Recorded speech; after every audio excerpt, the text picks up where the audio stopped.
नमस्कार, मैं हूं आपके साथ अनुष्का और आप देख रहे हैं प्राइम ब्रेकिंग न्यूज। अयोध्या के देवकाली बाईपास स्थित एक स्थानीय होटल में अखिल भारतीय सामग्री प्रबंधक संस्थान अयोध्या शाखा का प्रथम वर्षगांठ मनाया गया और साथ ही 203वीं एनसी बैठक का आयोजन भी किया गया। इस अवसर पर आईआईएमएम के वरिष्ठ नेशनल प्रेसिडेंट ललित राज मीणा, वरिष्ठ उपाध्यक्ष पीएम मिडबा, NST Rakesh Rastogi, board of stage के सह अध्यक्ष डॉक्टर सुरेश कुमार के साथ ही पूर्व अध्यक्ष लगभग 25 शाखाओं के अध्यक्ष एनसी सदस्य इस कार्यक्रम में सम्मिलित रहे। मैं आने वाले श्रद्धालुओं के सर्वप्रथम तो जय श्री राम मैं कहूँगा। और अयोध्या को देश ने एक इतनी बढ़िया धरोहर दे दी है जिसको कि आने वाले शताब्दियों तक याद किया जाएगा। भारत के विश्व के समस्त श्रद्धालुओं को मैं निमंत्रित करता हूँ अयोध्या में, और यहाँ पे अपना दर्शन करें, रामलला का आशीर्वाद लें और यथासंभव आईएम के साथ पग से पग मिलाकर चलें हमारे साथ। कि कोविड से पहले सप्लाई चेन किसी को नहीं मालूम था। कोविड के बाद से हमारे प्रधानमंत्री, हमारे दूसरे लोग जब भी कोई बात करते हैं, विश्व के कहीं के भी नेता कुछ बात करते हैं, तो वो पहले कहीं ना कहीं ग्लोबल सप्लाई चेन का नाम लेते हैं। ये Indian institute of materials management जो 50 साल से इंडिया में है, वो सप्लाई चेन के ऊपर 1999 से हम बहुत सारे कोर्स ऑर्गेनाइज कर रही है, जिससे कि हमारे भारतीय इंजीनियर्स को, भारतीय लोगों को बहुत सारे जगह काम मिला है और वो उस लाइन में ज़्यादा से ज़्यादा काम कर रहे हैं। और सप्लाई चेन की वजह से ही हमारा जो भारत पहले 10 या 11वें नंबर पे आर्थिक में था, आज ऊपर आ रहा है। और इसी तरह से अगर हम करते रहेंगे और हमारी संस्था लोगों को ट्रेन करती रहेगी तो हमारे लोगों को बहुत फ़ायदा होगा और हम लोग आगे जाएंगे। गुड नेम सर बता दें आपका? मेरा नाम राकेश रस्तोगी है, मैं मैसूर से आया हूँ और मैं इस गेस्ट हैं क्या?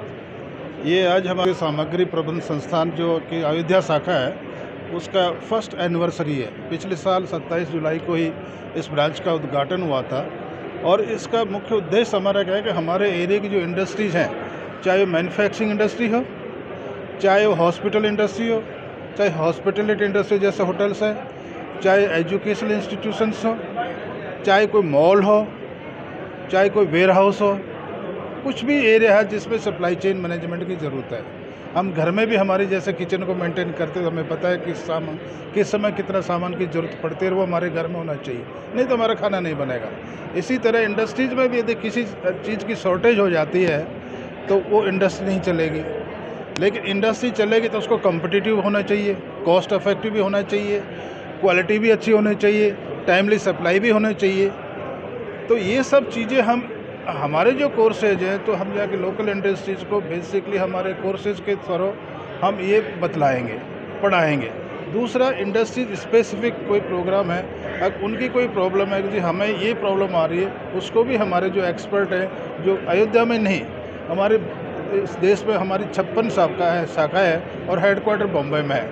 तो जिस भी एरिया की कोई समस्या है, हम उस एरिया के एक्सपर्ट हमारे पास हैं और सारे वर्किंग प्रोफेशनल्स हैं। हमारे जो कोर्सेज हैं उसमें एक एक चीज़ ऐसे सिखाते हैं जैसे कि आदमी की एक्सपर्टीज हो जाती है, एक इंडस्ट्री को हम कॉम्पिटिटिव दौर में ले जाते हैं। जैसे कि हम हॉस्पिटल में भी है, यदि पेशेंट को ऑपरेशन करना है और दवाई नहीं है या सिर्फ सिरिंज नहीं है या एक ब्लेड नहीं है जिससे ऑपरेशन करना है, तो ऑपरेशन रुक जाएगा। तो हमें ये करके हमारे पिछले साल की क्या रिक्वायरमेंट रही थी, इस सीज़न में क्या रिक्वायरमेंट रही थी, किस सीज़न में कम है, वो हमारे पास्ट एक्सपीरियंस से हम सारा एनालाइज करते हैं और उस तरह से स्टॉक मेंटेन करते हैं, जिससे कि टाइमली सप्लाई, चाहे पेशेंट हो, चाहे इंडस्ट्री हो, चाहे होटल हो या एजुकेशन इंस्टीट्यूट हो, मतलब उसको सबको टाइमली मिले। तो जैसे अब हमारे क्या है, अभी जो हम एक नया एरिया ले रहे हैं मेडिकल टेक्नोलॉजी का, हमारे अभी तक 80 से 90% इक्विपमेंट बाहर से इंपोर्ट हो रहे हैं। हमारा फॉरेन एक्सचेंज भी बाहर जा रहा है, हमारे इंडस्ट्रीज भी नहीं डेवलप हो रही है। तो अभी जैसे मैंने विशाखापट्टनम का एक उदाहरण दिया, वहाँ आंध्र प्रदेश गवर्नमेंट के साथ मिलकर 700 एकड़ का एक एरिया डेवलप हो रहा है, जिसमें हमारी मेडिकल टेक्नोलॉजी के ही इक्विपमेंट बनेंगे। तो आईएमएम